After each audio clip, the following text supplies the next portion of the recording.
এরপরে আপনার your relationship should be হালাল, আপনার সম্পর্কগুলোও হালাল হতে হবে। এখন নতুন নতুন টার্মিনোলজি বের হয়েছে, আগে নি শুনতামই না, এখন বলে হুজুর আমার জিএফ, আমার বিএফ। কি রে জিএফ কি? কয় হুজুর জিএফ মানে গার্লফ্রেন্ড, বিএফ মানে বয়ফ্রেন্ড, আছে না নাই? আবার কয় আমার এক্স গার্লফ্রেন্ড। হুজুর আমার ব্রেকআপ হয়েছে। আবার কয় হুজুর ক্রাশ খাইছে, ক্রাশ, আছে না নাই? ওই যে পোলাপান হাসে, মুরব্বীরা বুঝে নাই। আহা, এগুলো করা যাবে?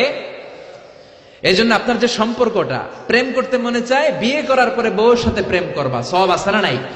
আপনি আপনার হাতটা বিবির হাতের সাথে মিলালে 2 হাতের সগীরা গুনাহ মাফ করে দেয় কে? আপনার বিবির চেহারার দিকে তাকালে চোখের সগীরা গুনাহ মাফ করে দেয় কে? তুমি সুন্দর তাই চেয়ে থাকি, সে কি মোর অপরাধ?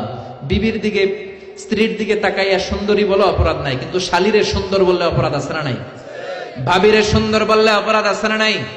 চাচাতো বোন, কাজিনদের দিকে তাকাইয়া সুন্দর বললে অপরাধ আছে না নাই? এজন্য ইউর রিলেশনশিপ শুড বি হালাল। ছেলে মেয়েদেরকে আগে বিয়ে করায় দেন। মালয়েশিয়াতে আমরা একটা ক্যাম্পেইন করি, টাইমলি ম্যারেজ ক্যাম্পেইন। আমি দেখেছি অনেকে এটার সাথে জড়িত। এই টাইমলি ম্যারেজকে আমি সাপোর্ট করি।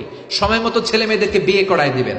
আপনি ছেলে মেয়েদেরকে সময় মতো বিয়ে না করানোর কারণে এই মেয়ের দ্বারা, ছেলের দ্বারা যত গুনাহ হবে তার পার্সেন্টেজ গুনাহ আপনার আমলনামাতে আছে না নাই? এজন্য ইসলাম বলে ইউর রিলেশনশিপ শুড বি হালাল। তোমার সম্পর্কটা হতে হবে হালাল সম্পর্ক। বিবাহ বহির্ভূত ইল্লিগাল ম্যারেজ সিস্টেমে কোনো সম্পর্ক ইসলামে জায়েজ নাই, হারাম। চিল্লা এখন ঠিক কিনা? এরপর ইসলাম বলে ইউর এন্টারটেইনমেন্ট শুড বি হালাল। আপনি যে বিনোদন নেবেন, ইসলাম বিনোদনেও বাধা দেয় না, তবে আপনার বিনোদনটা সুস্থ বিনোদন হতে হবে, আপনার বিনোদনটা হালাল বিনোদন হতে হবে। এখন টেলিভিশনের মধ্যে মেয়েদের রেসলিং খেলা আছে না নাই? কোন মুসলমান মেয়েদের রেসলিং খেলা দেখতে পারে নাকি? আবার ক্রিকেট খেলার মাঝখানে ছক্কা মারলে চিয়ার গার্লসরা দুম্মা চলে দুম বলে নাচানাচি শুরু করে, আছে না নাই? যেই খেলার মাঝখানে ছক্কা মারলে উলঙ্গ মেয়েরা নাচে, ওই খেলাও মুসলমানরা দেখতে পারে না। চিল্লা এখন ঠিক কিনা? এই জন্য আমাদের কালচার হবে ইউনিক।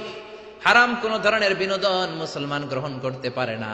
মুসলমান গ্রহণ করবে হালাল বিনোদন। তার মানে ইউর ফুড শুড বি হালাল, ইউর ড্রিঙ্কস শুড বি হালাল, ইউর ইনকাম শুড বি হালাল, ইউর রিলেশনশিপ শুড বি হালাল, ইউর এন্টারটেইনমেন্ট, আপনার বিনোদন শুড বি হালাল। আমাদের পুরো জীবনের অঙ্গনটারে হালাল দিয়ে সাজাইতে হবে। রাজি আছে মুসলমান? কে কে রাজি? তো হাত উঁচু করে আমরা আল্লাহর দেখাই। আল্লাহ আমাদের হাতগুলোকে তুমি কবুল করে নাও, হারাম থেকে আমাদেরকে বাঁচাও, আমরা যেন হালাল খেয়ে মুস্তাজাবুদ দাওয়া হতে পারে, তুমি কবুল করে নাও। আল্লাহ আমাদের সবাইকে কথাগুলো বুঝার ও আমল করার তৌফিক দান করুন।